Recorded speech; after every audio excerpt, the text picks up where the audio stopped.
Panibagong araw at panibagong mga kaganapan naman dito sa aking kusina. Alas 12:30 pa nga lang ng madaling araw ay gumising na nga po ako. Tuwing Lunes hanggang Biyernes nga ay ganito talaga ang aking daily routine. Kailangan talaga mag-alarm ng alas 12:30 para nga hindi malipasan ng oras ang mga gawain. Kaya kailangan talaga na bumangon. Sa araw-araw nga na ganito palagi ang ginagawa talagang nasanay na nga ang aking katawan. Kahit na minsan nga ay nakakatamad talagang bumangon. Pero kailangan dahil nga sa dami nga ng aking mga lulutuin. Yun talaga ang trabaho ko bilang business owner. Hindi lang business owner, liyado rin ako ng sarili kong negosyo. Kaya kailangan talaga mag-effort. Para din naman to sa mga pangarap ko sa buhay. At ito na nga rin ang aking hanap buhay sa araw-araw. Bago ko nga umpisa ng aking mga gawain, heto nga naghilamos na nga ako sa mga nagtatanong kung bakit ba ang aga ko daw gumising. Pues heto na nga po yung mga ginagawa ko dito. Madami nga talaga akong inaasikaso. At dahil mag-isa lang po talaga ako sa pagluluto, kaya kailangan talagang ibuhos ang aking lakas at puwersa nang makayanan ko lahat ng mga gawain. Sa dami nga ng pinagdaanan ko sa buhay, pagsubok at mga kabiguan, pero sa awa ng Diyos ay nalagpasan naman. Kaya heto, nag-uumpisa ulit na bumangon sa buhay. Kahit nga napakahirap, pero kinakaya ko talaga dahil may mga gusto talaga akong patunayan sa aking sarili na hanggat kaya ko, patuloy lang. At ginusto ko naman kasi ang ganitong trabaho, kaya kailangan ko talagang panindigan ang mga desisyon ko sa buhay. Na kahit marami sana ang mga magagandang oportunidad na nag-o-offer sa akin na lumabas daw ng ibang bansa para magtrabaho, pero mas gusto ko talaga dito. Ang mga bagay na yun ay pagkakataon ko na sana para magkaroon ng magandang buhay. Pero heto, mas pinili ko talaga na magsariling sikap, ipagpatuloy ang maliit kong negosyo na inumpisahan dati. At hanggang ngayon ay patuloy pa rin na lumalaban at nakikipagsapalaran na kung saan man makarating itong takbo ng aking buhay ay ipinangako ko sa aking sarili na hindi ko talaga ito pagsisisihan dahil sa ito'y ginusto ko naman talaga. Kaya haharapin ko talaga na kung ano man ang dumating na mga hamon sa aking buhay, paninindigan ko talaga lahat. Kaya lubos talaga akong nagpapasalamat sa aking mga suki na walang sawang sumusuporta sa aking maliit na negosyo. At syempre sa aking magulang na laging naandyan para suportahan ako. At higit sa lahat sa mga followers ko na laging naandyan para sumuporta. Kung hindi dahil sa inyo, hindi ako magkakaroon ng lakas at tiwala sa sarili para ipagpatuloy itong aking vlogging era. Natutuwa talaga ako dahil may mga taong naniniwala talaga sa aking kakayahan at sa mga taong nabibigyan ko ng magandang inspirasyon sa buhay, lalong lalo na nga sa pagninegosyo na kahit maliit lang ang puhunan, sobrang mahirap, pero ipinapakita ko na lahat ng yan ay pagsubok lang sa buhay na dapat kapag may naumpisan ka ay wag mong hintuan dahil dun mo talaga makikita ang progreso mo sa buhay. Sa mga nakasubaybay nga sa aking pagbablog, nakita nyo naman siguro kung paano ako nag-umpisa. Higit sa lahat sa mga nakasubaybay sa buhay ko, tsak na alam nyo talaga ang kwento ng aking buhay na hindi hadlang ang kahirapan sa buhay para ipagpatuloy ang mga pangarap mo na naumpisahan. Sa aking pagninegosyo nga, marami na rin po akong naipundar. Sa mga gamit pa nga lang ay marami talaga akong nabili. Ito ang aking kusina. Napagawa ko nga ito dahil nga sa aking pagninegosyo. Na dito nga, lahat ng aking kinita ay pinagawa ko talaga dito sa aking kusina. Halos isang taon na rin ang nakakalipas nung maitayo nga itong aking kusina. Ito nga ang resulta ng aking pagpupuyat, dugot, pawis ng puhunan para nga maipagawa ko talaga ito at patuloy pa rin ako sa pagluluto dahil may mga gusto pa talaga akong magawa sa aking buhay. May mga gusto pa talaga akong ipatayo ng mga ibang negosyo at hindi lang yan, kailangan ko talagang kumita ng malaki kasi nga may mga kailangan pa tayong bayaran. Yun talaga ang mga kailangang i-priority ko. Antayin nyo lang matapos ang ipapagawa kong kainan at sana matupad. Guro sa tulong nyo rin dahil kayo nga ang nagbibigay lakas sa akin na magawa nga ang mga imposible sa buhay. Kung alam nyo lang, kayo talaga ang inspirasyon ko para ipagpatuloy ko talaga ito, lalong lalo na nga sa pagbablog. Kung alam nyo lang, sobrang hirap din pagsabayin ang pagbablog at pagninegosyo, lalong lalo na nga na hands on ako. Pag bakante nga ang oras ko ay din ako nakakapag-edit ng mga video na kahit na minsan ay nakakapagod rin, pero hindi ko talaga ito iniinda kasi nga kayo nga ang dahilan dahil ang mga pangarap ko ay pangarap nyo rin. Pare-pareho lang tayo ng mga pangarap sa buhay, ang umunlad at magkaroon ng magandang buhay, na maging stable ang paghahanap buhay, merong makain sa araw-araw, mabili ang mga gustong bilhin at higit sa lahat makapag-share din ng blessings para ang blessing na binibigay ni God, blessing din sa ating lahat na dapat talaga ay hindi mawala ang basbas sa atin ng Panginoon na kahit gaano man kahirap ang buhay ay manalig pa rin tayo sa Kanya dahil doon tayo huhugot ng lakas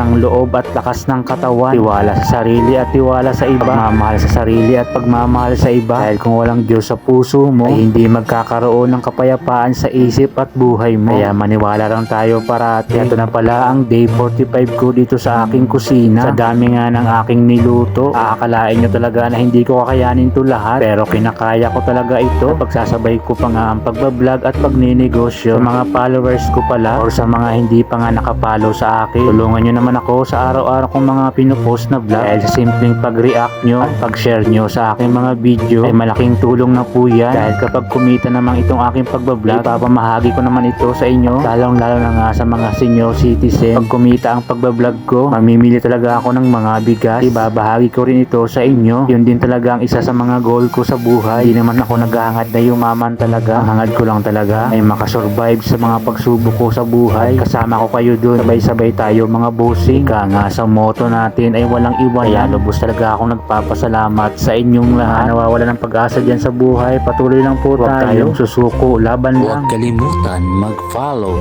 share, and react. Thank you.